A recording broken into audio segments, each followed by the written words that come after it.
We got a jam-packed show today. March Madness is here.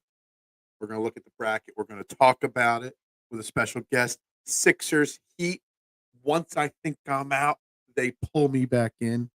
Kai Jones, very interesting interview with Shams. We're going to discuss that as well. Eagles, Phillies, anything anybody wants to talk about.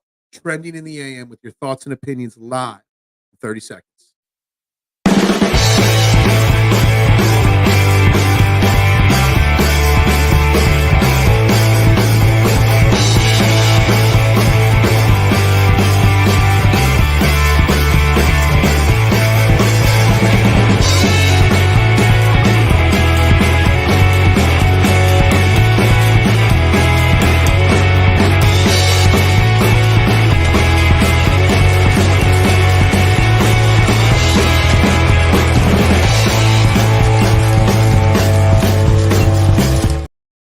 And a very good morning, everybody, and welcome to Trending in the AM right here on Philadelphia Sports Network.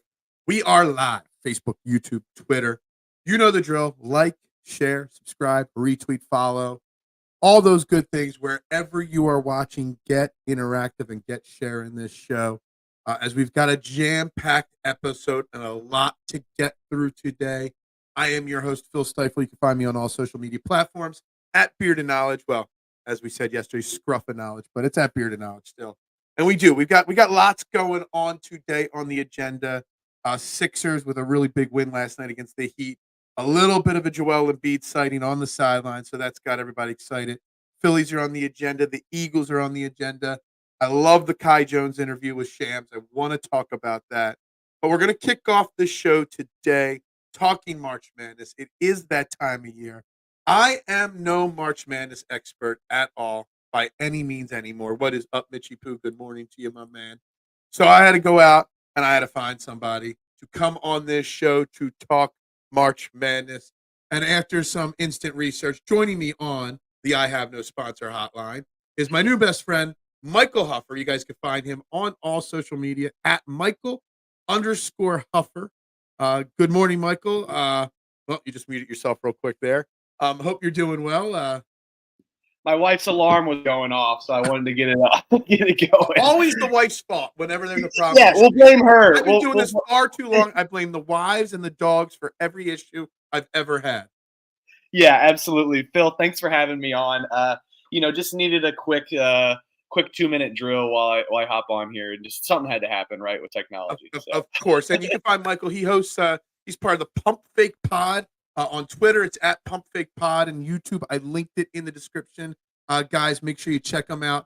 Michael, it is March Madness season. You're a big college football or college basketball guy. I've seen your record on online for your betting this year. It's always an exciting time of the year, and I won't be afraid to admit, for 2 years now, hosting this morning show, certain things have had to take a back seat. College basketball is not my forte anymore. But before we get into the bracket itself, what would be your quickest way to describe this season in college basketball and how it went so far? Yeah, it's going to be parity, right? I think we're seeing less Power 5 teams and more of those mid-major teams with the transfer portal, right? So you're seeing teams in the last few years even as a top 5 seed in the tournament, but they could have 13 losses, right? And now with these non-conference schedules getting a little easier and these the Big Ten, the SEC, the Big 12, they're becoming these powerhouses again, and they're going to just keep buying more people, buying more teams, right? So we're going to see your non-conference schedule kind of bleed into that conference schedule because they have those quad 1 wins and quad 1 teams to fight for. But amongst that, like teams like James Madison beating Michigan State earlier in the year, now they're matched up with Wisconsin. So tons of teams that you might not think about that are actually maybe a better team than these Big Ten teams, Big East teams that got left out of the tournament as well. Right. So the 4 number 1 seeds in the bracket this year. So you got UConn, obviously, defending champions. You got Houston, you've got North Carolina, and you got Purdue. Did the bracket masters, the key holders of the creation of this thing every year, did they get the top 4 teams correct? And did UConn deserve the number one overall seed? UConn definitely deserved, to answer your latter question, UConn deserved the number one seed. They've been at tip top shape since the beginning of the year. They've showed no blunders whatsoever.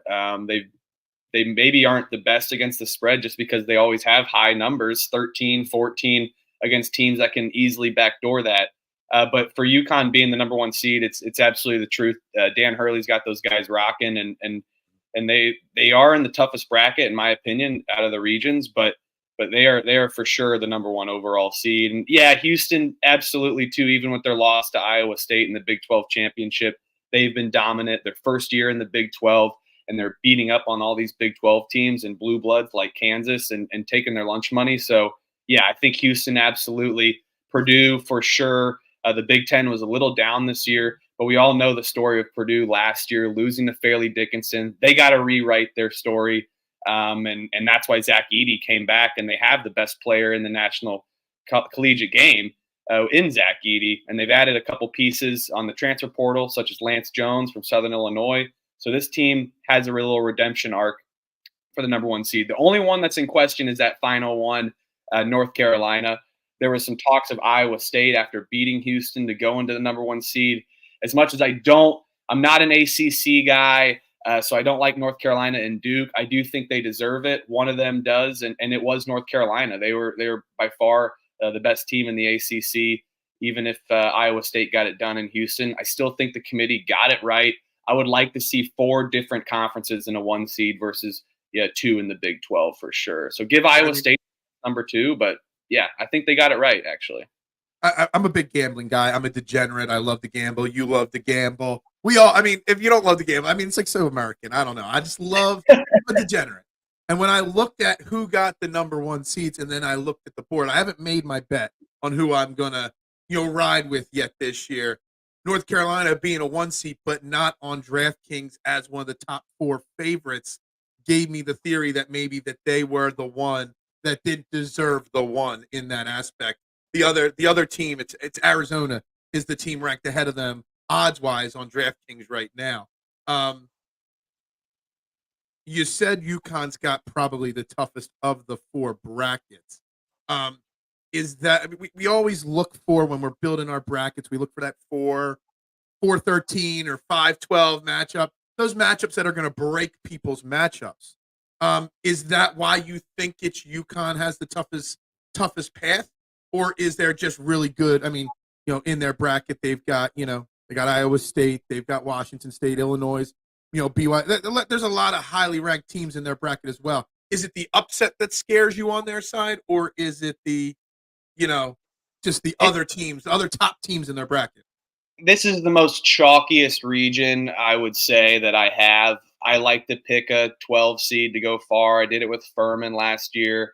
I like to pick those random teams in a bracket, but I just don't see it happening. I could see UAB upsetting San Diego State in this region. But if you look at the region, how it's breaking down, they might have to see Florida Atlantic as a second matchup. And then Florida Atlantic's still a great team. They've kind of had a letdown after a hot start of beating Arizona and a letdown in the American Athletic Conference. But they immediately got to go into Brooklyn and stay in Brooklyn, I should say, and maybe play FAU or a Northwestern team that's beaten top guys like Purdue. And then you're going to have to maybe see a Final Four rematch in San Diego State, which I don't think is going to happen. I actually have the chalk of UConn meeting Auburn, and I'm still undecided on this game as I'm filling out my bracket kind of methodically. I want to just fill out one. I used to fill out so many as a kid. It's not the same as since we started gambling. I want to fill out one and stick with it. But I like Auburn, and I'm really hoping to see UConn face that matchup in the Sweet 16. And yeah, you're right. You got Illinois. I mean, BYU is an underseeded team just for all the bubble teams that got knocked off thanks to Duquesne, UAB, and these random teams winning. So you're really seeing a 5 versus 12 matchup there based on how the seeding worked. And Duquesne is a 12, really. And then they got Illinois as well. And then the Washington State and Drake and Omaha, of all places. Omaha is going to be rocking if you see a Drake versus Iowa State second round matchup. So, yeah, I think it's more so UConn, once they get to the Sweet 16 or Elite 8, they're going to be facing those top teams. And that's who I'm worried about just because these teams have done it before and can upset.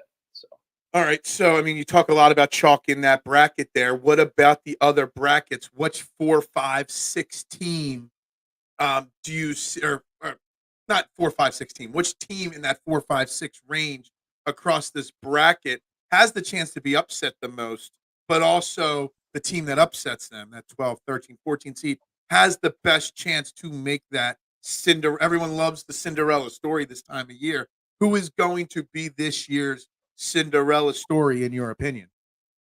Yeah, that's a really good question and something that I've broken down to. I guess it's what you depend on. Out of the West, I love the 11 seed in New Mexico. I don't like taking Mountain West teams. They did prove me wrong last year with San Diego State. And Mountain West, everyone's known about it because they have not been performing well historically in March Madness. So I do like New Mexico if they can get by Clemson to mark their way into the Sweet 16 as an 11. But if we want to go a little lower, currently, I'm deciding between the 12 seeds of James Madison and McNeese, and they are public, and public dogs don't bite so hard in March. But this McNeese team with Will Wade and James Madison, with all their transfers that they've received, and 30 wins, you can't discredit 30 wins regardless of the conference that you're in. Now they just got to get by an experienced program that are playing hot, such as Gonzaga and Wisconsin. But if they do, I really like that matchup. And if you look in the Midwest region, you could see a 12 versus 13 in McNeese State versus Samford Bulldogs. And Samford's been the another hot team, just shy of 30 wins. And you're facing a Kansas team that's banged up in Hunter Dickinson and McCullough, and their status is unknown. I think McCullough will play. Dickinson's up in the air. But if they're missing those pieces, you might see a Bill Self team have his worst team in 20 years, losing in the first round of Samford. So I'm rooting for that McNeese Samford 12 versus 13, and then they have the chance to spoil Purdue's a run in March again in the Sweet 16. So I like those teams on the bottom right. I'm looking at upsets the most on that right side of the bracket in the South and Midwest region. But, there's always going to be a couple in the West just based on how I think West is probably the worst region out of the four. So yeah, I like New Mexico. My man K1's asking about Morehead State. I had a look because I wasn't sure who they are playing. It looks like they're playing Illinois.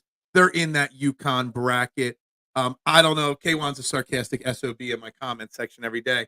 I don't know if that's a joke question or a real question, but we'll pretend it's a real question. Morehead State, do they have a chance round one?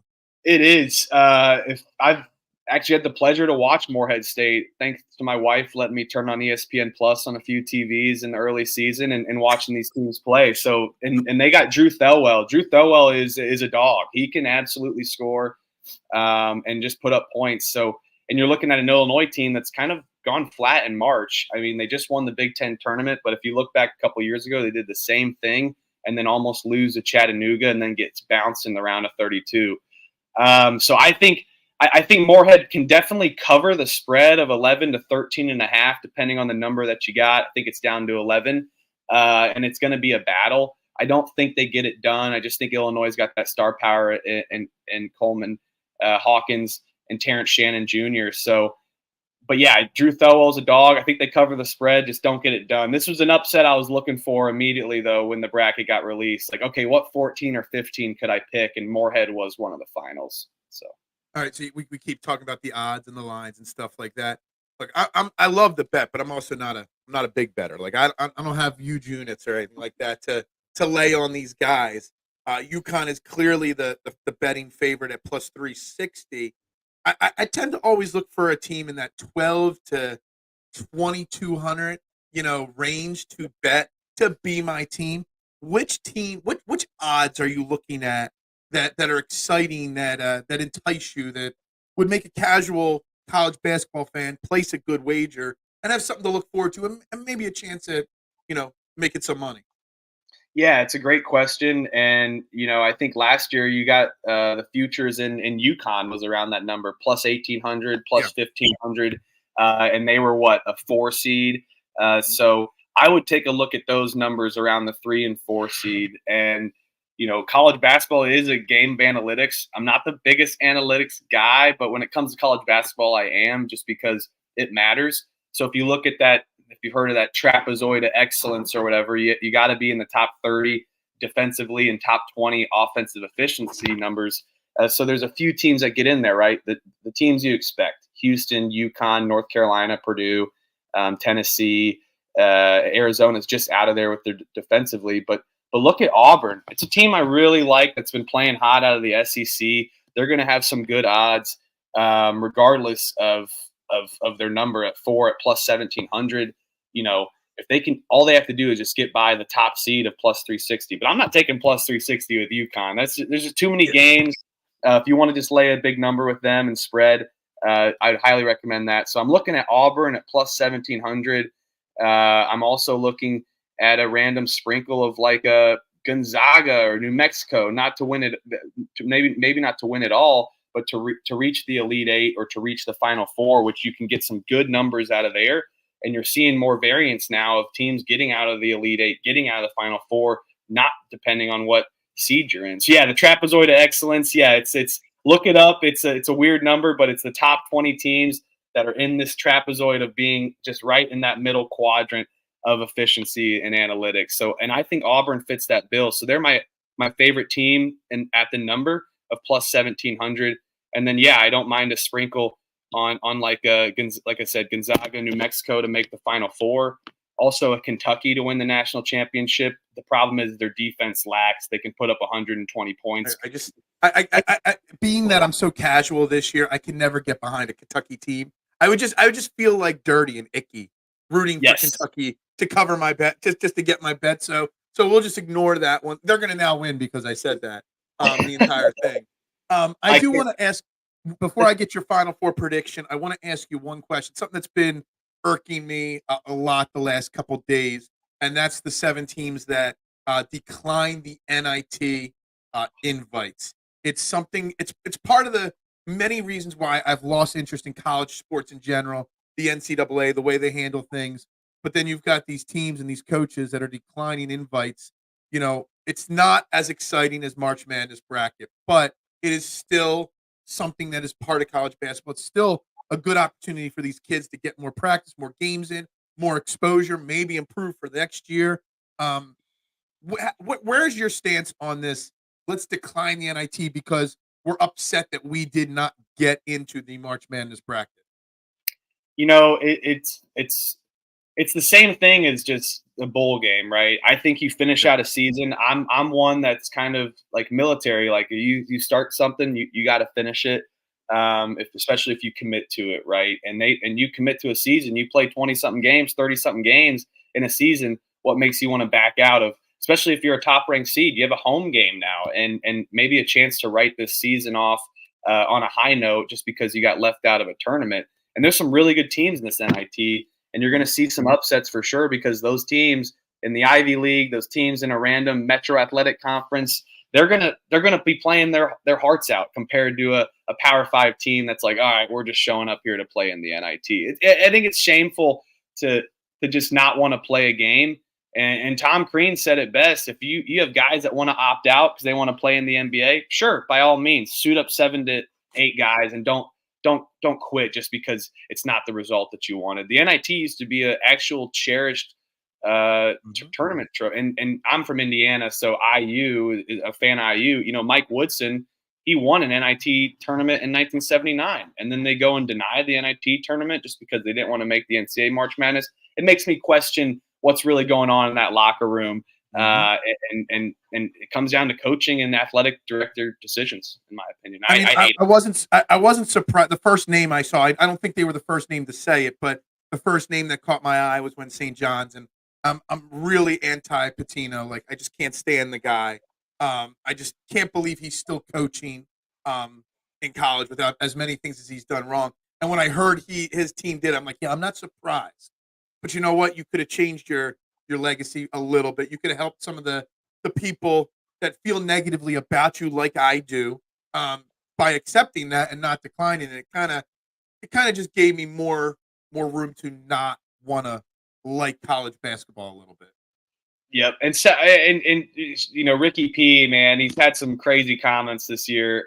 So yeah, I was sad to not see St. John's in the tournament just because they're that random variance team that could pop off. But they've let me down so much, so it's like, all right, let's get this season over with and on to next year. Were they the team out of the 7 that declined NIT invites that had the the best case or the best argument to be Yeah, in the March Madness St. tournament? John's, Ole Miss. I mean, IU was out of the tournament regardless, but they'd been a top 3 seed in the NIT for sure. So that bummed me out. But it is what it is, and there's going to be some great NIT games. It starts tonight, and they're on the home court, and they're getting away from Madison Square Garden now, and they're going to my hometown of Indianapolis and Hinkle Fieldhouse for the Final Four and championship games. So I'm going to try to catch those games on April 4th for sure. Gotcha. All right, 2 more quick questions, and we got to wrap this up. I know you got to get to work here, Michael.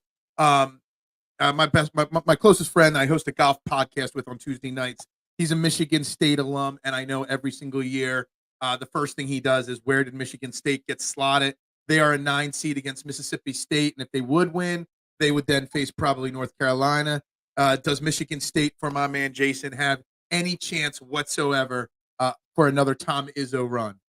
Absolutely. I'm not as high on it as I was, like, let's say last year or a couple years, just to make the Sweet 16. But out of the draws of the 8-9, they got the best one, like we talked about. If they can get by Mississippi State, that game, by the way, is going to be a gross pound you out the basketball, just maybe in the low 60s of Mississippi State, Michigan State.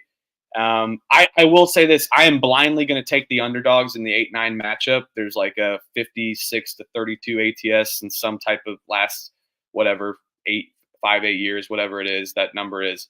So I will be doing that, and Mississippi State is on that list. But it's not right to fade Tom Izzo in March, regardless of the team he has, and he's got some experienced guys in Tyson Walker and Aaron Hogard. So these guys are going to be playing gritty, and we could see a blue blood matchup of North Carolina and Michigan State in the round of 32, which I think the NCAA is going to hope for. So I think I'm going to see Michigan State maybe get some calls going their way too, and somehow they get it done. They just find a way to win in March. So it'd be terrible to fade them. So for me to say, no, it's not going to happen, I can't, because I've seen it too many times regardless of their seed. And there's some stat, if they're the lower seeded team, Tom Izzo has like a 65% win percentage in March as a lower seeded team. I like that. All right, I know you said you're not finished filling out your bracket yet. Where are you leaning your final 4 teams? Where do you think your final bracket will turn out with those final 4 teams? Yeah, so I'm pretty close. We're getting there, right? And I'm gonna have my dog do a bracket too. I actually laid out 2 things last year, and the dog picked Connecticut to win. I'm not even joking. He got 3rd in this massive bracket pool, so he made more money than me last year. So he's the bracketologist. So I'll let you know his picks. But I'm really eyeing that Auburn-UConn matchup in the Sweet 16. I think Auburn can get out of this East region as my upset. They're not really upset as a 4 seed. But if they get by UConn and they see, let's say, an Iowa State, Illinois, or BYU, I think Auburn gets it done. They're a high-powered team.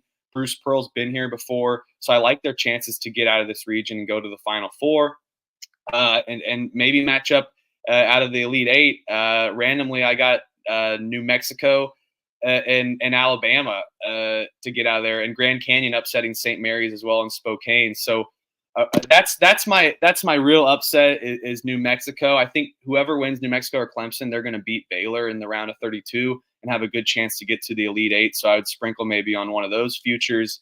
And yeah, I know Arizona's a favorite in that tournament, but I can't back Arizona. I've watched them play. They lack defensive motor, and you let USC beat you this year by like 15. That's so bad. So the one chalk pick that I like out of the Final Four is going to be Houston. I think Houston gets it done this year. They normally let me down in March, but I've been saying this since November, so I'm going to ride the train continuously, is that Houston will be in my Final Four. They're going to have to skate by. They kind of beat up these teams and play this street ball style that I love to watch. And Jamal Shedd and LJ Cryer are complete dogs. And hopefully they're angry after their absolute ass kicking from Iowa State in the Big 12. So to back them after that. But always winning and getting and losing in the conference championship is okay compared to maybe even winning, because you're kind of tired and have played 4 games in a row for some teams. So I like Houston out of the South region. And I do think Purdue can make a run to the Sweet 16 for sure. It's just now, where is the question of them getting out of there? So right now I'm deciding between Kentucky or Tennessee. I want an 2 SEC teams out of this, an SEC and Big 12, to get out of this Midwest region. I don't like backing Rick Barnes in March, but also Calipari's kind of been a blunder as well. So Give me Tennessee out of that bottom region in the SEC so far.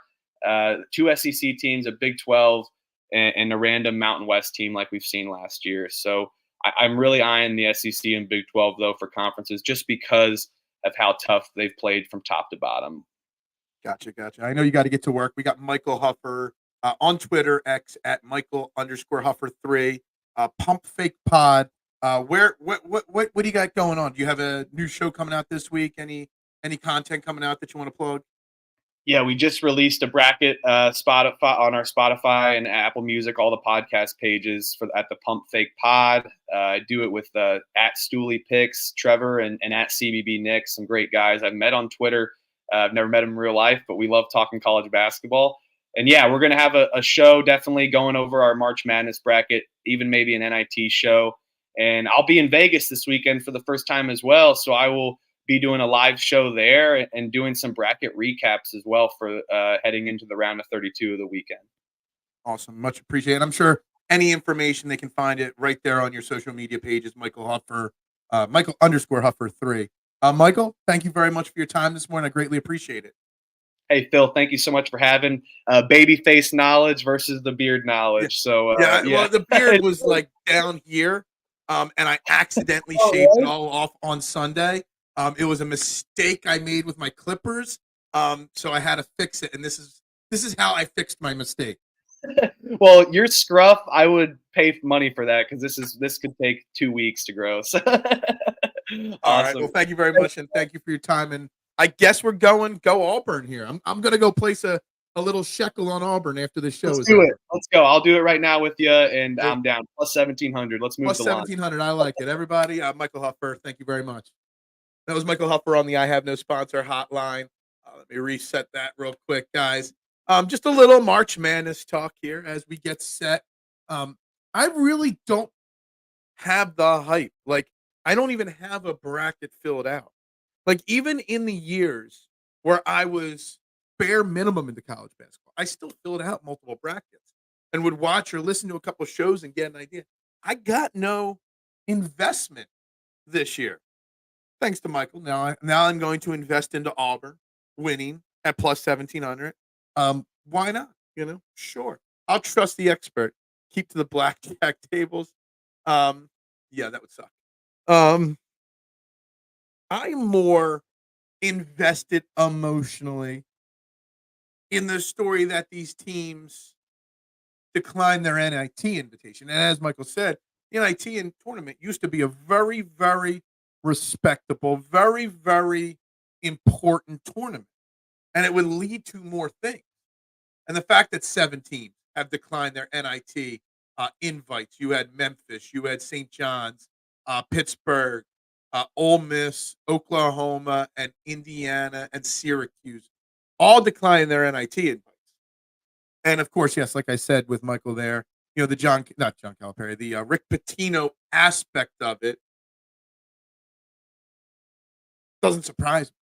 The guy's a scumbag. The guy's a scumbag. And I very rarely ever see him do anything or say anything that can change my opinions on him. And him and his team declining because they felt like they were robbed. Well, to me, it's if you want to not get robbed, do more in your regular season to earn that bid to the March Madness. Win one more game. Do whatever it takes. I just really don't appreciate teams declining those invites. And he brought it up. It's similar to when guys don't play in bowl games or something like that. If the player wants to sit, that's fine, but the team should go still out there and do what they do. Why am I a grump? I'm not sure. Transfer portal wrecks fan commitment to college sports. That's true. You know what, actually, and I think this is a very interesting thing. The transfer portal did wreck it to an extent, forcing kids from high school to go play 1 year in college wrecked it because you get more and more one and dones. At least if they were just going to one and done, before they just go right to the pros, and then you would have more teams. But also, college basketball to me, K1, was a big part of my life. It was all the conference realignments, taking away rivalries. I remember back in the day, we're talking 10, 12 years ago, Mondays on ESPN were Big East Mondays.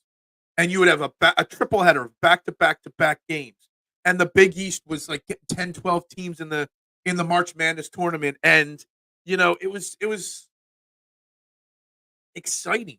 And then teams start transferring, and you got new rivalries, but not the same rivalries. And I remember it was the Big Ten or the Big East. It was the Big East, not the Big Ten. The Big East, you had Nova, UConn, Pitt. You had such a deep Big East, and being Villanova, being a Philadelphia team, I had a connection, to Nova. I lost a little bit of it then, but then as it continued to happen across other conferences, as it continued to happen with the transfer portal, as it happened with the rule changing on going to college for 1 year, my interest just started to wane every year more and more. I used to run at my pizza shop like a bracket challenge. I would fill out a bracket and I would offer free pizza to anybody that could submit a bracket that beats my bracket with a huge gift card to whoever had the best bracket. Now I don't even consider that anymore because I don't know and I have no interest. Like Thursday, I would you try to take off from work, and if I could, I'd have 3 TVs on, all with different games going. Now I might. I'll probably have the Valspar Championship on at the pizza shop, not March Madness. That's just where I'm at. That it just doesn't excite me as much. Are you shocked to learn Phil grumpy about that? Not grumpy. I just have no emotional investment. Like it just doesn't excite me anymore.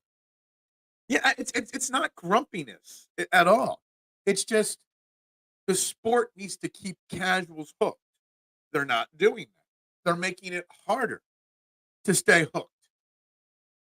Doesn't help that Philadelphia is not the college basketball powerhouse as it used to be.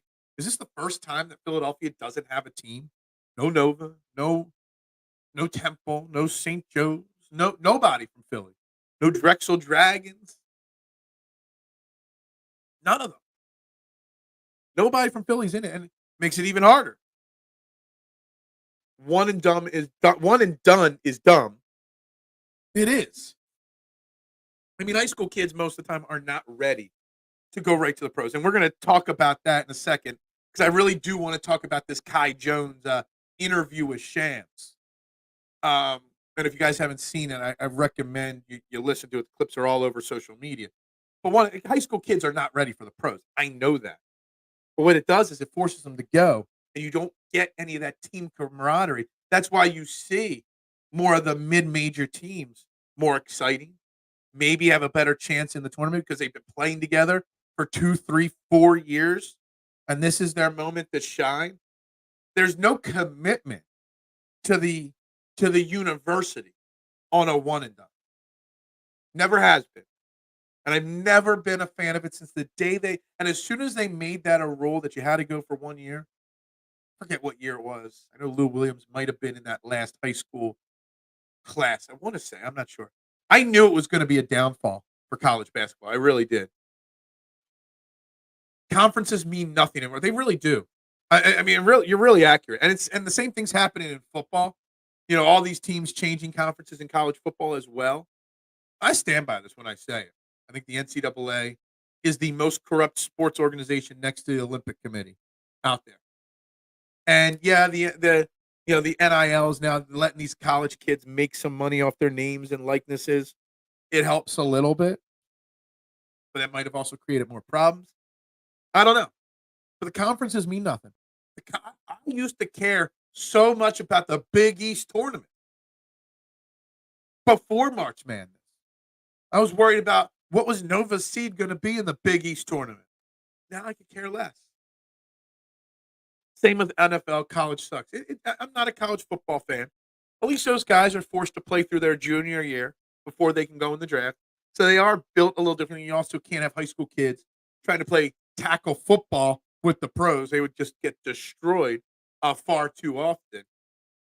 Well, when are locked into a school and they grabbed you to keep you from another team, the transfer portal is great for players who want to start somewhere. Oh, I'm not saying it's totally wrong, the transfer portal, but if it's used the right way, yeah, this is true. I forgot about FIFA. That might be. Let's see, the NCAA, FIFA, and the Olympic Committee. how would I rank that in the maybe FIFA and the Olympic Committee over NCAA just because they're more globally um, corrupt. NCAA is just United States corrupt. I guess that's the way to describe it. Um, most of the times they aren't. What aren't? The transfer portal. Sometimes they are. They ready. High school kids are never ready for professional sports. Let me repeat that. High school kids are never ready for professional sports. And I firmly believe that. Okay. Hell, 1 year of college basketball does not mean you're ready. You might be ready to ball on the court with a 30-year-old guy, but you are not ready to be a professional athlete and all that comes with being a professional athlete. Not just physically speaking on the court, has your body fully developed, etc. Mentally speaking, prepared for the fame and fortune, prepared for the money, prepared for the attention, prepared for the Instagram models to slide into your DM, prepared for it all. And Kai Jones, former first-round pick of Charlotte, who was out of basketball this year, signed a 10-day contract like a week ago with the Sixers. He played a few games with the Bluecoats, looked really good. He sat on the bench last night for the Sixers, but he didn't get in. Did an interview with Shams. And I didn't catch the entire interview. I caught some of the clips online. And there was a lot of questions on what happened with Kai Jones. Why was he out of basketball? What was the problem? And it really comes down to it. I really felt bad for the guy.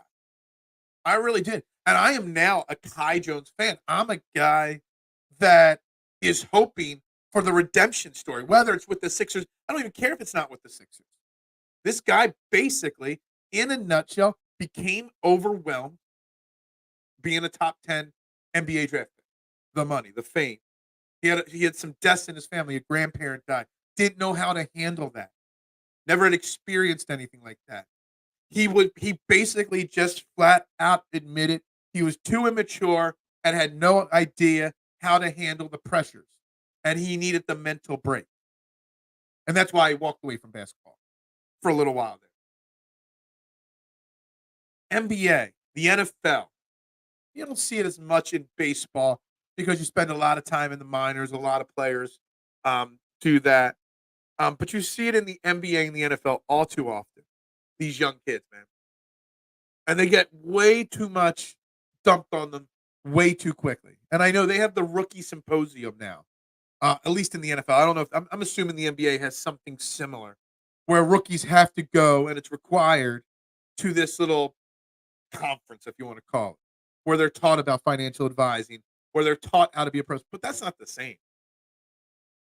It's almost like, what do you call like the in fraternities when you're pledging a fraternity? You have a older brother or older sister that's got to help you learn how to be part of the fraternity. It's almost like you got to take your rookies and you got to give them a big brother to help them learn how to be a pro, how to learn how to be an adult. And I really felt, I was listening to that Kai Jones. It was like a 2 or 3 minute clip that Shams' Twitter account posted. And I was listening to it. And I really felt bad for the guy. He didn't do anything stupid or bad. But he also realized he had no clue what he was doing, emotionally speaking, how to handle. I'm trying to live up to the hype of being a top 10 NBA draft pick, but I'm also trying to handle the first death in my family. I'm trying to handle all this money in my pocket, all this fame. And I'm just not capable of doing it. And I'm making mistakes. My game is suffering. They need mentors. They do. Not just a 2-day rookie symposium. They need a buddy system. That's why having strong leadership in your locker room is so important. I know. Mitchie Poo hates hearing me say this. Marshawn hates hearing me say this. It's kind of why you don't see these problems with the Sixers. It is one of the good things that Tobias Harris brings is every single year you see him take the rookies and the youngins under his wing. Someone to make sure these guys are being careful with their money. Guys have someone to talk to when the going gets tough. When Tyrese Maxey was benched by Doc Rivers, because Tyrese Maxey's a bench player, according to Doc. Tobias was there to help him. You see it in football. But maybe Ja Morant would have a better NBA career right now if he was, groomed a little bit better and taught how to not be an immature little punk. March Madness not helping the algorithm. I really thought the March Madness would boom the algorithm. Clearly, I was wrong.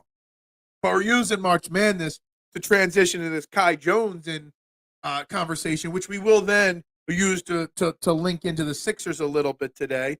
And we'll see what else comes up on the agenda today. I would love to be a mentor for somebody. I would. I need some people to mentor.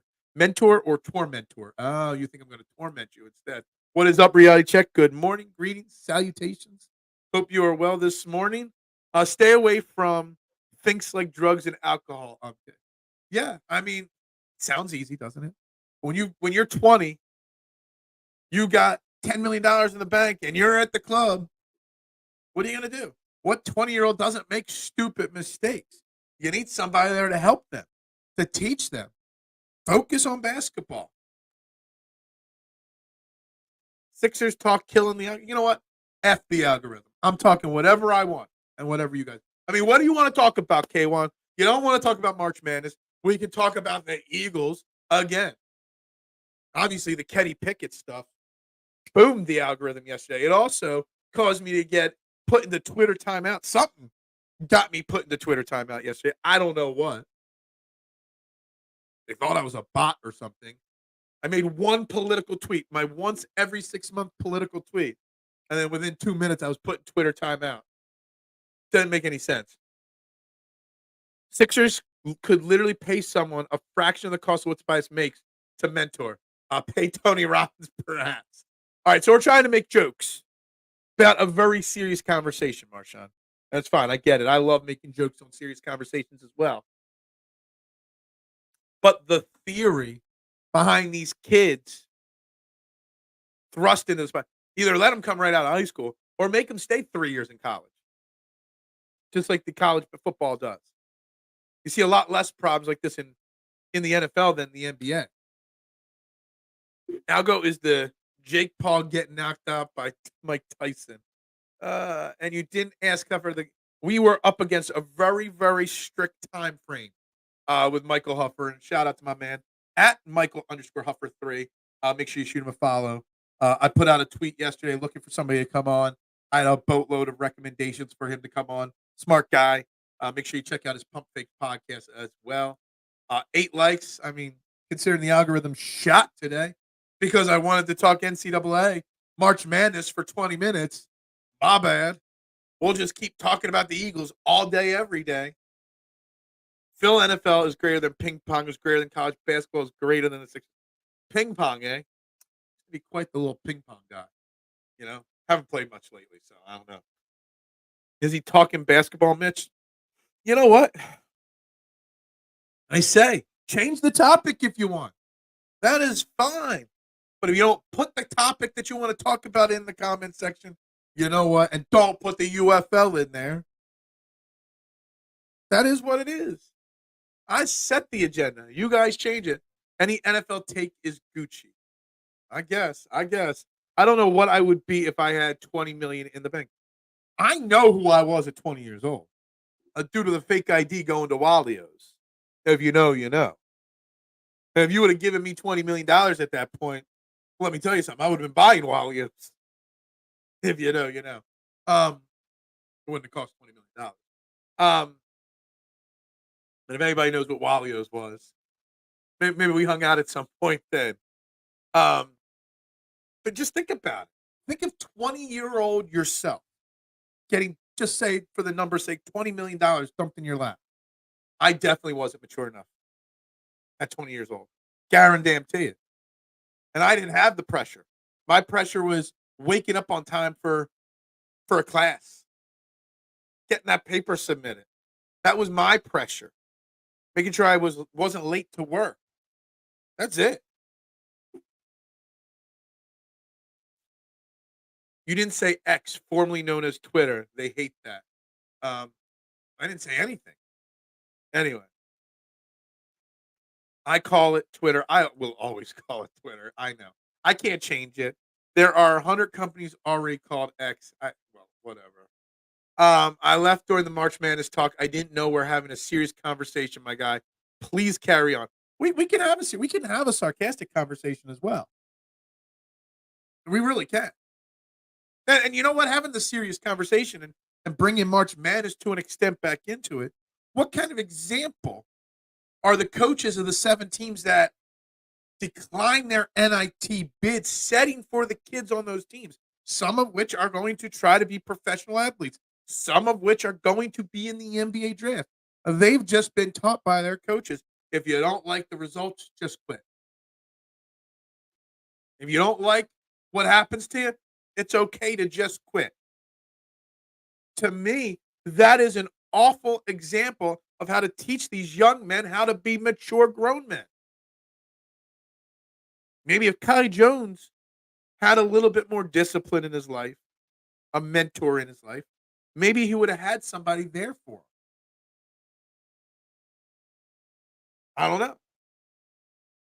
But it really somehow magically, I just got that all linked back together.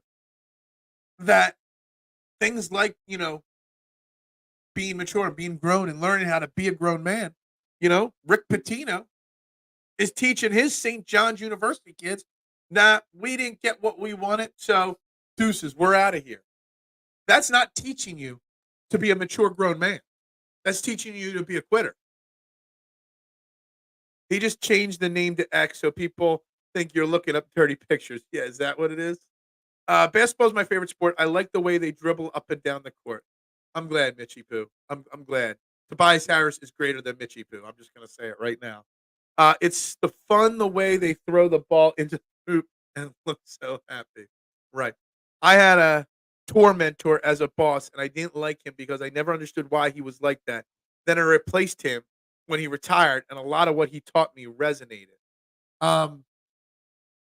Yeah, there's a lot of people. It's like, we are, it's like you hated your parents and you became your parents. You know what I mean? I there are plenty of bosses I didn't like, plenty that I do like. And I've taken every single good and bad thing that I've learned from a boss to make me who I am today. Someone like Ron Eccles, one of my first boss ever. He was a great boss. Things he taught me, respect and how to handle people. I take that with me every day, everywhere I go. Some of my bad bosses, Rob, Tom, everything that they did, I do the complete opposite of. Some of my great bosses, Susan Wood, John. I forget his name. Anyway, I was thinking about some of the cruise directors I worked for. David Cole. They taught me a lot. I take that with me now. So as you know, I'm not a 76er fan. It's weird, I know, but I commend you guys. These Sixers put y'all through the ringer. They do. And once you think you're out, they go out and beat the Miami Heat last night and pull you right back in. And you see Joel Embiid smiling and walking around the court during timeouts. And all of a sudden, that hook is sunk right back in your cheek. And you're being reeled right back to the surface. Same way Delaware Avenue will always be Del Ave. That is correct. But you got to know Walios if you know Walios. I get that you need mentors, especially in the NBA, where they're phasing out veteran players. Most vets now still want to be young or living through these young players. That's a fair thing. Sometimes the young players put the vets into trouble. I get, sorry. If there's anything the algo cares less about than the Flyers, it is the NIT. No, I think the NIT they care more about than the Flyers. The Flyers are useless. They are. When do the playoffs start? Have the Flyers fallen out of the playoffs yet? I don't even know. Has the trade deadline come and gone? I don't know. Netscape Navigator is a good browser. What in the world are you talking about? Uh, Al would never have been a good mentor. AI in the sense of doing the right things, but his teammates have never but great things to say about him. Yeah, it's true. Very true. Notice he isn't mentioning Liam. What? Sorry. Do you want me to mention Liam? What's wrong with Liam? Well, I didn't catch his show last night. I have no idea what he has said. Respect is such a small ask, but we don't teach enough of it in the workplace. I mean, you're laughing, but it's serious.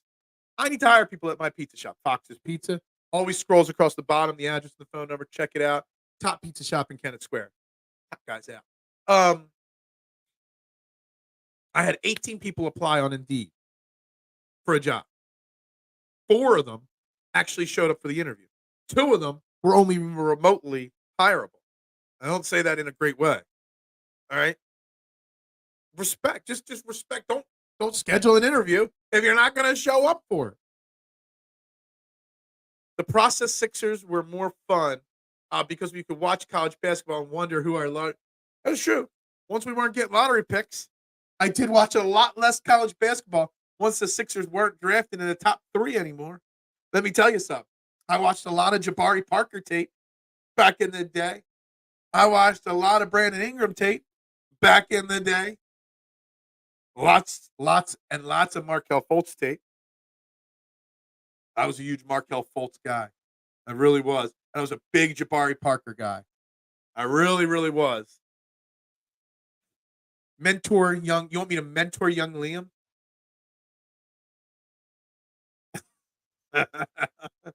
Well, yeah.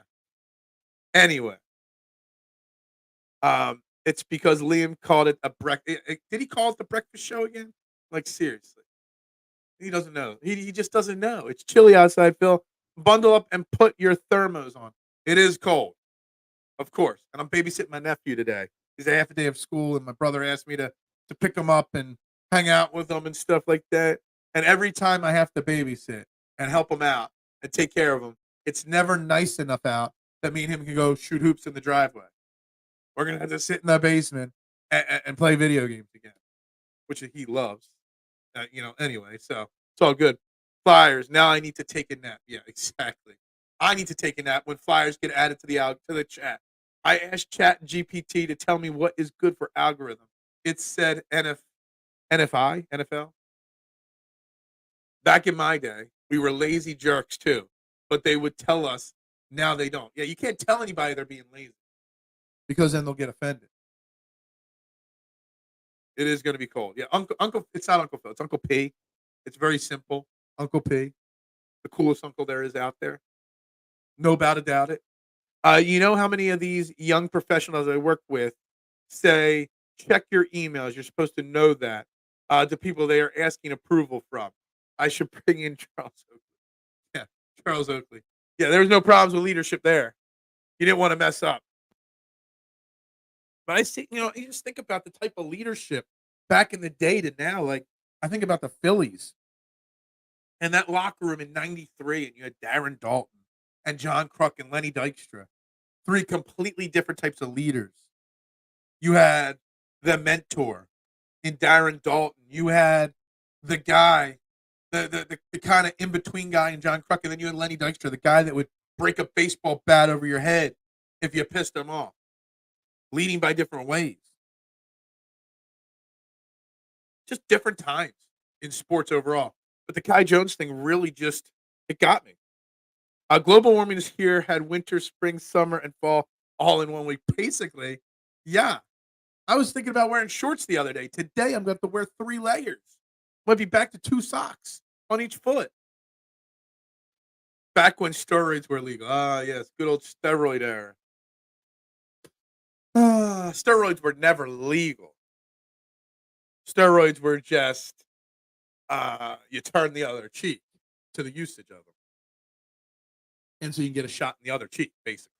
You turn the other cheek was the wrong Wrong choice of words there for steroids for sure, in my opinion. My bad on that for sure. Um, Charles Oakley slapped Scottie Pippen around. Now Scottie is on an international tour with Luke Longley and Horace Grant to shit on Michael Jordan and The Last Dance. Is he still upset about The Last Dance? Didn't The Last Dance come out like 27 years ago, it feels like now? And he's still bitter? Yeah. Dykstra turned both cheeks, for sure. Poor Dykstra. Didn't he have a stroke or something like that recently? Something like that. Something like that. I think he had a stroke or a heart attack or something minor stuff. But, the dude, Lenny Dykstra, one of my favorite and one of my least favorite. I don't know if I've ever told this story on the air, but Lenny Dykstra, when I was a kid, I was in high school. I was a freshman in high school, very shy, introverted person. I went to Devon Prep out in the main line out by Valley Forge and King of Prussia area. My uncle worked at the post office there in Devon. He picked me up one afternoon after school because I had to stay late. And before he drove, he was like, let's stop and grab something to eat. So he stopped at some restaurant on the main line. Me, my uncle, and Lenny Dykstra. The only three people in the restaurant. It was a rainy fall day. Like, hey, uncle, that's Lenny Dykstra. Can I get his autograph? My uncle's like, wait, he's eating. Wait till he's done, and then we'll go over and ask him for an interview or for an autograph. Okay. We watch Lenny Dykstra sign for his check. I get nervous. My uncle goes to him and says, hey, my nephew's a huge fan. Would you be able to sign something for him and let him come over? And Lenny Dykstra told my uncle, and I quote, for $50, sure. My uncle wanted to throw it out with him, got pissed, never got the autograph. He could have just signed a napkin. I would have been happy. Nothing. So Lenny Dykstra became public enemy number one to me. But on the flip side, he was still Lenny Dykstra, and I still loved him. It was a really weird relationship I had with Lenny Dykstra, but he definitely turned both cheeks. And he turned his face to me. Phil, they're on tour, and people want to listen. Insane. And Horace wasn't even on the team for the second three-peat. You're kidding. There's literally a tour going on. Like, are they literally traveling around? Because I really don't think The Last Dance was that. Like, they've been making a big deal about it. I don't think it was that bad. I don't think it really made him look that awful. I don't know. I guarantee the reason why Pippen and Jordan's kids who were engaged to be married, I guarantee that that engagement was broken off, which it was broken off after like a year engagement, like couple weeks ago. It was because of their dads. It wasn't because of the relationship not working out. It was because of who their fathers were. Guarantee that had something to do with it. Scram, kid, beat it. Basically, is what Lenny Dykstra told me. Oh, those ball signing tours are how ex players make money off the books. So they're on a ball sign. So they're going around the world, signing autographs, taking pictures, kissing babies, shaking hands, turning cheeks. I don't know. Crazy. Like, I've never been one to go to like autograph signings and stuff like that. I don't collect memorabilia and autographed memorabilia. I don't want to get jerseys signed or hats signed. Like, I don't. I mean, I do have a Tommy Green signed baseball card sitting here, but it's just more of a reminder of an awesome night out that my friend hosted at his bar back about like 5 years ago. That's the only reason why I have it there. Plus, I have nowhere else to put it. I don't get the going on a tour and paying big money to meet Luke Longley and Horace Grant. Just doesn't make any sense to me. Will Tobias Harris be going on a basketball tour 20 years from now, complaining about the process, complaining about his time in Philly, complaining about Joel when the process documentary comes out 20 years from now, and it's all centered around Joel Embiid? Will Tobias Harris be going on a tour, signing autographs, talking bad about JoJo? I don't think so. I don't think Tobias Harris is that kind of player, but it is what it is. All right, guys, you're watching Trending in the AM right here on Philadelphia Sports Network. We're live on all platforms, Facebook, YouTube, Twitter. Hit that like button. Hit that share button. hit that subscribe and retweet button, follow button. Wherever you're watching, hit those buttons, please. I would greatly appreciate it. I'm sure not enough people have liked this video, but let's keep the likes going. Let's keep the conversation going.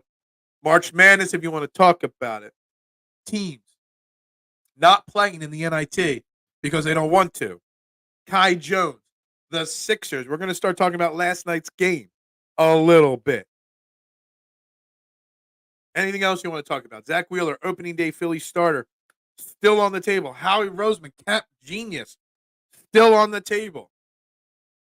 Jersey numbers released for some of the new Philadelphia Eagles signings. I hate it. I hate how excited people are just waiting on the edge of their seats. Hey, even Philadelphia Sports Network, PhillySportsNetwork.com had an article releasing the number information. People get so worked up about jersey numbers, and I could care less. But it's all on the table. You're watching it. I am Phil Stiefel, your host. We got 30 minutes left in the show today. I would pay to watch the process documentary. Oh, I will. I very rarely do I watch something the day it comes out. The minute it comes out, I will take a day off from work to binge watch the entire documentary. There is no doubt about it. I cannot wait for the process documentary. Cannot wait. The Scottie Pippen role would be played by Ben Simmons, not Tobias Harris. Basically, exactly. Just to see everyone trash Ben Simmons. Although, there's a little thing that's always irked me. They will either have an episode of it dedicated to Ben Simmons' perspective, or there'll be a secondary documentary, okay? And this brings up a different random off-the-wall topic, and since the algorithm is dead, we'll just bring a random topic in. I remember watching the Manti Te'o Netflix documentary on his catfishing, when he got catfished or whatever it's called. And they tried so hard to get the guy, girl, whatever you want to call him or her, that catfished him, that caused all the drama, that caused the biggest distraction that could have ruined his career, which did potentially ruin his reputation. And they tried in some of the episodes to make her look like the victim or a good person or whatever you want to call it. There will be an episode of the process documentary series, whenever it's made, dedicated to make Ben Simmons look good. Or there'll be a secondary documentary from Ben Simmons' perspective to make him look good. Guarantee you. And it's going to be nauseating to watch. Just like it was nauseating to watch the Manti Te'o documentary at the end of it when they give him his piece to say her thing, and, you just ruined the dude's life. That Manti Te'o thing, I remember when they talked to Manti Te'o's dad about it in the documentary, and you could just see in that Hawaiian Samoan culture the disappointment in his son. Not that his son got scammed, but in his son for falling for the scam. Ruined it. Not just his football career, but his life. That'll be the Ben Simmons documentary, for sure, without a doubt. What is up, Chucky? I saw your message late yesterday. Good to be back. Phil, Larry Bowe ignored my uncle on an elevator in Florida during spring trade in the 70s. They got pissed and dressed him down in front of his wife. Wow, I've never heard. That was during his playing days. He was younger, probably a little bit more immature than he is now. Because everything now you hear about Larry Bowe is he's a fantastic person. Complete opposite. I was in Clearwater, Chuck, a few years back, Clearwater Beach, and I was just walking. We were bar hopping, restaurant hopping up and down the main drag there, and I was wearing an Eagles shirt. And from behind, I hear somebody shout, "Go Birds!" So typical me, turn around to high five whoever it is, and it was Larry Anderson. Larry Anderson was just out on a casual jog through the streets of Clearwater Beach and saw an Eagles fan, and once he stood in that street and talked to me for 5 minutes. He stopped me to talk to me.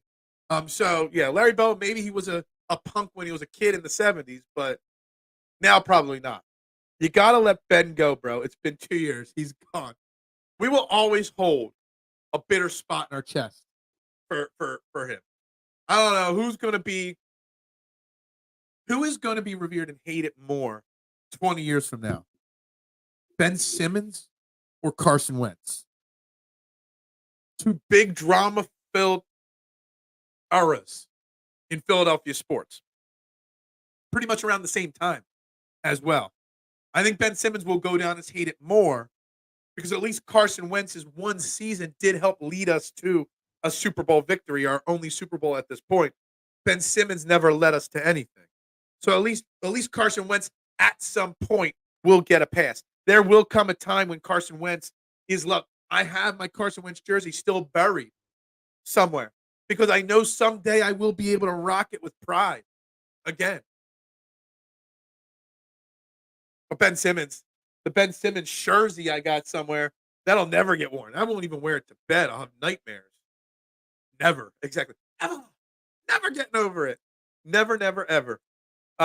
Jim Kelly, nicest guy around. When he was in his 20s, he didn't like dumb kids. Yeah, and it's part of being a pro. You got to know. You got to take care of the kids.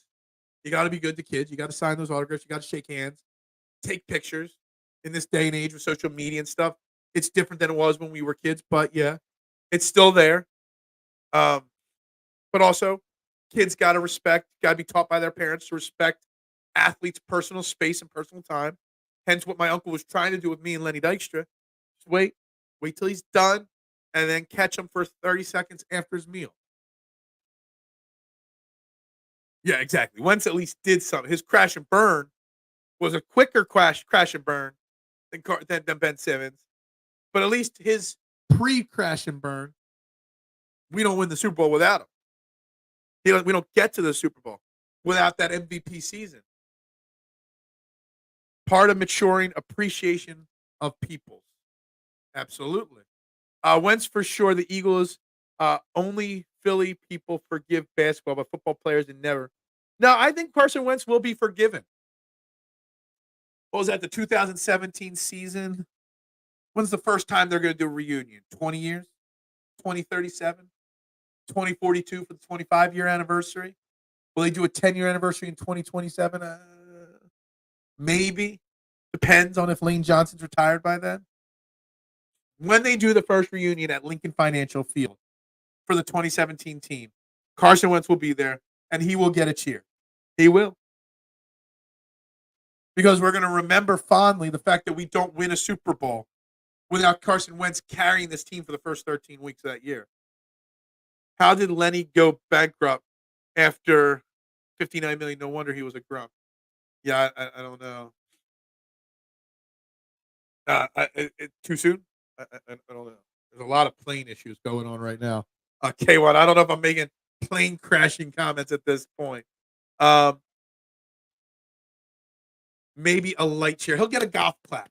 He will. It won't be boo if Carson Wentz showed up at Lincoln Financial Field. No way. Wentzadelphia was a thing. It was. Hashtag Wentz is elite. After every tweet I made. All the time. Manti Te'o, Matt Ariza, probably other examples of athletes ruined off the field. Why is the NFL colluding against a great punter? I think he signed somewhere actually. This free agency period. I don't quote me on that. I want to say he signed somewhere. I'm not sure where though. But I'm pretty sure he got a contract from a team, Chuck. In 20 years, Foles will be there, not Wentz. In 20 years, Foles and Wentz will be standing side by side on the field at Lincoln Financial Field, holding the trophy up together, and they're going to hug it out. Mark my words. Clip this for 20 years. If you can save this clip 20 years from now and show how wrong I was, I guess, I don't know. But there will be a reunion in 20 years, and Wency Boy will be there. Mark my words. At least the isn't a H reference, evilest guy in history. Fans doing the skull chant, yelling Foles will be, Foles, Foles, Foles. I hate the skull chant. I don't know. The skull chant I don't hate as much as the tomahawk chop, which everyone's got to stop doing that kind of stuff and changing their team names, the Indians to the Guardians, the Commanders from the Redskins. But the Chiefs are still out there doing it, and the Braves. I don't get it. That kills the algo. Yeah, it does. It does. Um, um, um, Foles. It's actually only 14 years now, so it's coming. 2017. Yeah, 2030 or 2017, so it'd be 2037. I'll be old. We'll just leave it at that. I'll be old at that point. I'll be really old at that point. There's a damn strong chance trending the AM will be long forgotten about by 2037. There is a full statue. Um, Josh Sweat redid his deal. Hassan Reddick, they changed his bonus to give them another couple weeks to try to trade him. The defensive end edge situation with the Eagles has not improved or changed or dropped. It's still in flux and limbo. Teams are 0-2 in the NFC chip game when they mess with the Rocky statue. What is it with sports teams and opposing cities that think that karma ain't going to bite them in the ass when they come and mess with the Rocky statue? Now, for one, I am in an extreme minority that I'm over the Rocky situation. Like, I don't need Rocky's music played at every sporting event. I don't need Rocky on the big screen at every Philadelphia sporting event. I'm over it. I don't need Sly Stallone showing up at big events anymore in Philly. It's so old to me and so over. It's probably the most overdone thing in Philadelphia sports right now. So far over it. Okay, it needs to go away. Unpopular opinion, but it is. But I do believe in karma. And teams coming and messing with the Rocky statue. Have they not learned that it's not going to go your way if you do that? Like, why would you do that? Karma's a bitch. Me, I'm 36. Yeah, I'm 43. I got almost a decade on you, but yeah. Liam will sell the rights to trade the hand to some bimbo from Wolverhampton. It's my show. Okay, nobody owns the rights but me. Make it happen in 2027. Many of us too old to wait. Yeah, do the reunion in 27. Lane Johnson will retire after the 2026 year, maybe, and then they can have the reunion, the 10-year reunion, 2027. I don't know if Carson will be back by 27, 2037, 2042, the 25 year, maybe he's back for those. Maybe. If Carson Wentz going the Eagles Ring of Honor or Wall of Fame or whatever the hell they call it. It is crucial to the history of the Eagles. Peeps wanted to know why I was watching Eagles games. I said they have no pass rush. That doesn't. Yeah, 43. No way. Huh? Thought you were my age. Now, no. I am. I know I look damn good for my age. I do, but I am 43, and the trimmed up beard makes me look younger and more mature than I actually am. I'm very old and very immature, plain and simple. My wife would vouch for that 1,000%. But it is what it is. Guys, we got 15 minutes left in the show. I do want to touch on the Sixers a little bit. I know you guys don't really care, but I'm going to talk about it anyway. Last night, a big victory over the Miami Heat, 98-91, before they get set to go on a very long West Coast trip with some really tough games in it. It was a must win, and they pulled it out. My secret, I can't say all the words on the air, but my secret to looking this good, I don't give a bleepity bleep. That is actually my life philosophy. I don't care. Nothing upsets me. I don't get too high and I don't get too low. I just fly by the seat of my pants. I roll with the punches as they come. Take one day at a time. Every cliche saying you ever had is basically what I do. I breathe in, I breathe out, I move on. Things fire me up, but then 2 seconds later, I'm over it. That's my secret. And alcohol and weed, but that's another whole subject. Gotta get some lessons from you, Phil. The pizza, I do eat a lot of pizza. That does help. That'll probably end my life sooner than I want it to. Older because he can be grumpy. I am a curmudgeon sometimes. Sure. Calling the Rocky statue Brocky is un-American. Yeah, exactly. 100%. You got to know. Like for me, I'm over Rocky as a motivational tactic, but it's still our history. It's fictional history, but it's still part of us. It's part of what makes Philadelphia so great. And Rocky isn't just a famous movie from Philadelphia. It's one of the most famous movies there are, period. Period. It's a bird, it's a plane, it's the algo. If Phil talks Sixers, you know what? Wrong, because we talk a lot of Sixers on this show, and we do very well with Sixers talk on this show. So you're wrong, TMC. Wrong. But breathe in, breathe out, and move on. See? It's very simple. Phil's so cringed out by Rock. I really am.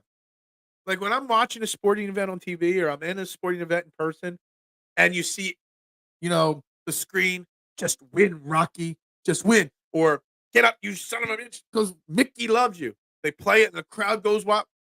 Dude, if you need a 50-year-old movie to fire you up at a sporting event in a crucial moment, you're wrong. How good is Tyrese Maxey? This kid continues to evolve his game. There was one mid-range jumper last night. It was right around the free throw line. It was somewhere in the third or fourth quarter, Marshawn. It was just an inconsequential 2 points in the game. But it was, and when you watch it in quick motion, to the casual fan, it was just a basic jumper at the free throw line. But he actually contorted his body when he jumped up, and he was kind of fading away to his right.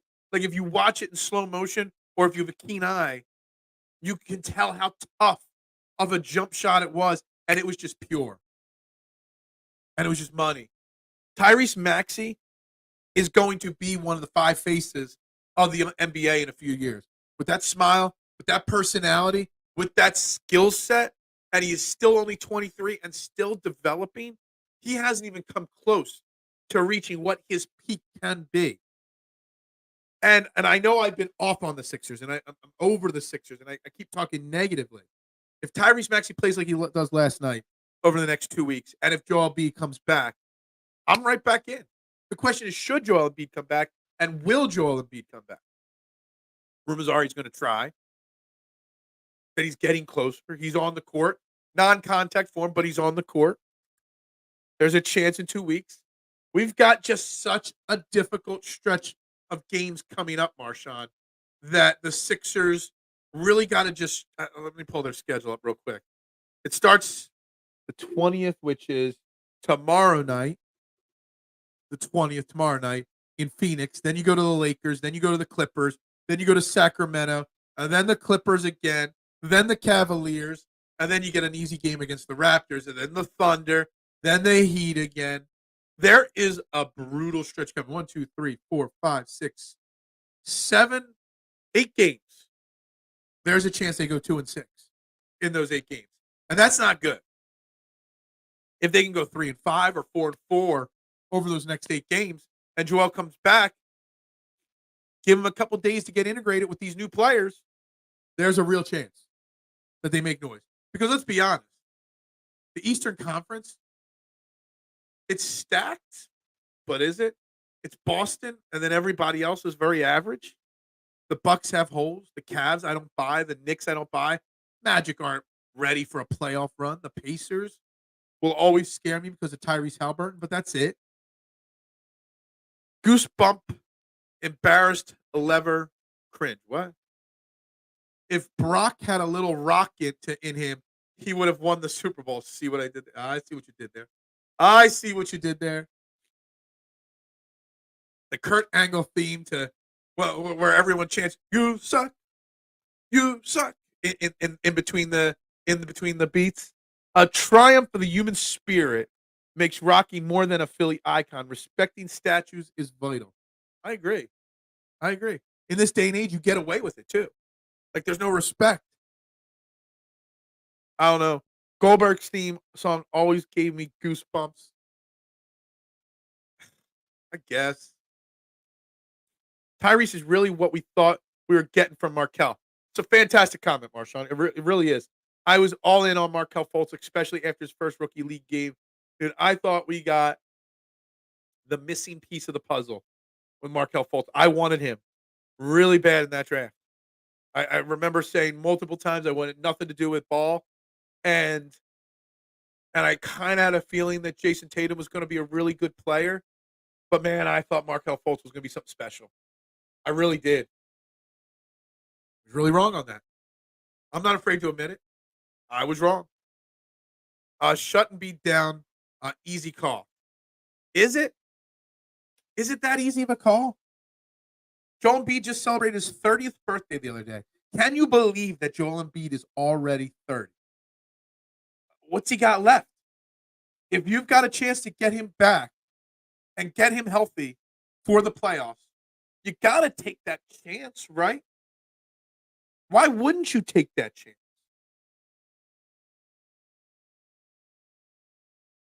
How important is it to avoid the playing games? The only thing that you really got to worry about, Chuck, is not if you're in the playing games, you got to win that 7 seed because the 8 seed's got to go up against the Boston Celtics in the first round, and Joel Embiid will just be back from his injury. I don't want to face the Bucks in round 1. That's all. The play-in series, I've come to grips that there's a good chance that that's where we're doing. We get to the 6th seed, which we are right now, face the Cavs in the first round, we can win that series. Then you can avoid the Boston Celtics to the conference finals, I guess, technically speaking, because then you would face the Bucks and whoever the 7th seed is winner in the second round in the semis. I guess that would be a better chance. But you want to avoid the 8th seed no matter what. You want the 7 or 6 at least to give you one round of more games to kind of get Joel Embiid back into the flow to see how healthy he is. He won't be healthy, and even if he is, this team isn't good enough. This team was built to be good enough around him, not without him. And that's the problem. And that's what Daryl Morey is going to have to figure out next year, how to build this team perfectly around Joel Embiid, but not if, but when Joel goes down, that this team can thrive without him. Tyrese just looks unafraid out there. Talk about, I absolutely agree. Tyrese Maxey's a special kid. He is. Juventud Guerrero. The juice is loot. Well, oh no. Do you smell what the juice is cooking? Wasn't that his thing? Val Venus had the best theme. Hello, ladies. See, I could go there. Have fully healthy and rest Embiid for 25. It's a no-brainer. You know, and K1, I'm disagreeing with you today on this, but I get the theory and I get the thought process. They would not put him out there if he had an opportunity to risk further injuring the injury. It's either he's healthy or he's not. And if he's healthy, you put him out there. You capitalize when you can. But I get it. And you save him for 25, and then a freak accident happens, someone falls on his leg, and he's out. Because again, let's remember this year's injury. He's missing time, not because of one thing or another, because someone fell on him. I forget the cat's name that fell on him though. Phil's Tesla may be self-driving, but you have to look out. I don't have a Tesla. I would never drive a Tesla, and I would never let a Tesla drive me. I was in an Uber a couple months back, and the Uber driver, it was a Tesla, and the Uber driver looked in the back and said, "Would you guys mind if I let the car drive itself?" I'm like, "No, there's no way I'm approving you to hit a button and let the car drive." It was a rainy night on a highway. I'm like, not happening. I ain't trusting a car. I want control of the wheel. Hello, ladies. Smitty is built similarly too. He's such a big stage, big moment player. That hurt Smitty connection is so vital for the Eagles, especially in my absolutely. I always worried about Smitty's size, injury wise. I always worried about Maxey injury wise because of his size. But they play bigger than their frames, and they protect themselves very well. Unfortunately, Maxey had the concussion this year, missed a week of games or whatever. But It is what it is. But for the most part, Smitty and Maxey protect their smaller frames so well. I mean, you would think somebody with the size of Devontae Smith taking hits all the time would break down quickly, but he protects himself well. There's an art to protecting your body. It's an art that Joel Embiid has not mastered, but it's also different when you're 7'2", 285 pounds. Tip the driver less for even asking car to drive. I know, exactly. It's like the time that I got into an Uber. I wasn't even in. I had one leg still out on the ground, and the Uber driver started taking off, and my leg was dragging along the road. And my father-in-law tipped the guy extra. I was like, what the hell are you doing here? What's up with that? Sure, if you don't mind me paying computer. No, stop. Smitty only missed one game in his career thus far. Exactly. He protects himself so well. Plays bigger than his frame, bigger than his body. It is what it is. Anyway, got to start the wrap-up process. March Madness is here, guys. There's the playing games are tonight. I still call the NCAA tournament's first round that starts on Thursday. Some people call tonight and tomorrow's playing games round one. I don't. Round one starts Thursday to me. It looks like I'm listening to our friend Michael Huffer at Michael Huffer _Huffer3, our guest this morning earlier on the show. Go back and check it out. He says Auburn plus 1,700 is the best value on the betting board to win the NCAA tournament. So guess what? I'm going Auburn plus 1,700. Smitty contract extension needs to get done. It will get done, Chuck. But it's not the top priority. It will get done by or during training camp. They still got to figure out the draft picks. They still got to figure out their Hassan Reddick extension or trade. They still got to figure out what to do with Josh Sweat, with James Bradbury, with Darius Slay. They still have a lot more pressing issues, okay? That Patrick Surtain trade that I'm going to ask and mention every single day from now till I manifest it into existence. They're the priorities. Devontae Smith being a first rounder, being where he's drafted, he still has that fifth-year option that they still – so he's under contract next year. Then they got he's still technically under contract for 2 years. You want to give him the money. You want to make him happy. You want to beat the curve and get him locked up now before waiting and the price goes up even more. I get all that. That's why it'll happen before this season starts, but it's not the next thing that gets done in my mind. Some resolution from Hassan Reddick and Josh Sweat and their ends will be the next shoe to drop, in my opinion. Yeah, I think it's a stupid decision by the NFL to make the Browns the Eagles' opponent. You got the Deshaun Watson name front and center there. Not good for the Shield. The Browns-Eagles don't have a heated rivalry. I think it was a misstep by the NFL, in my opinion. It is what it is, though. We'll have a nice challenge week one. We'll get a really good idea of our offense week one against a great. What were the Browns 1 or 2? They were one of the best defenses in football last year. I would expect it to be the same this year. A big mistake by the NFL. You either needed a big rival, another big name team with a big player on it, or another huge offense, so you can have a 42-37 shootout. That's what the NFL wants. That's what sells to the casuals. And in these other cities, that's what you needed in Brazil. Brazil! That's what you needed. But you give us the Browns and Eagles instead.